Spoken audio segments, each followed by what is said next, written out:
See, when God says to you, the God of the universe who created all things and knows you better than you know yourself, when he says you matter, that's when you know you do. So you were created to be who God created you to be, uniquely you. See, we all have this responsibility to be image bearers of God, to be his representatives. But we all do it in our own unique way. And every one of you are uniquely created with your talents and your passions and your skills and your strengths and your weaknesses and all of it.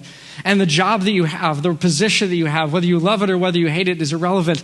All of that God intends for you to use to this calling that he has given to all of us as human beings being made in his image, to live as though it is God walking in our shoes, to try to take this earth, to try to take this world and to make it a little bit more like heaven. Several years ago, I had a friend who he has a son, and he was quite a bit younger then. He was in like first grade, I think. And he was just telling me this story, and he said he was so proud of his son because his son was at school and some of the kids started to tease him, started to make fun of him and call him names, kind of like what happened to me all those years ago. And he was so amazed because these kids were saying, you're stupid and you're dumb, and yet his son was completely unfazed. And he came home and he wasn't really upset. He didn't lose any sleep over it. And they said, well, how did you respond that these kids were saying this to you? And he said, it wasn't a big deal.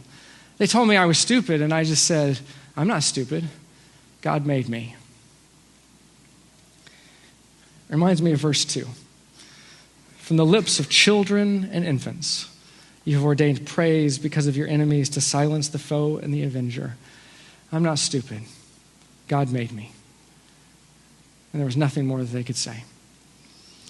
If you're looking for that kind of peace in your life, the peace that comes from knowing and being secure in the significance that God has given to you, to know that you matter because God says you matter to me, and therefore it is true.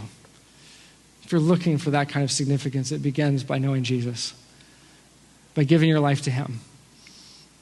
He is the one who knows you better than you know yourself, and yet he was willing to give his life for you. If you want to know that you matter, all you have to do is look at the cross.